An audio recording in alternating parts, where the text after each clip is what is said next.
Hello everyone, good morning. Today we are going to be learning how to cut this knicker with elastic waistband. Firstly, we'll start by making our border lines. So we have our border lines at the top and at the left on the folded side of the fabric. Secondly, we are going to be marking our vertical measurements. Now we have our waist minus the band. 2 inches band is what we're going to be using here.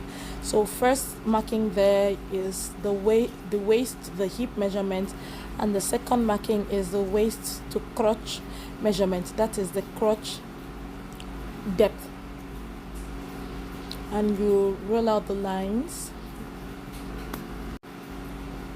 Secondly, we are going to insert our hip measurement divided by 4 on our crotch line horizontally.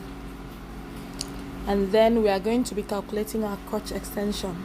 But before then, I'm also going to mark the hip divided by 4 on my waistline too. Now, how do we calculate our crotch extension? This is the calculation I use, which is hip divided by 4, and after that I'll divide the answer I get by 4. Over here you can see me, I'm about to mark the length of my knicker. The length, I mark it on 2 places apart from each other, and then I roll out the line. I also add my 2-inch allowance at the hem.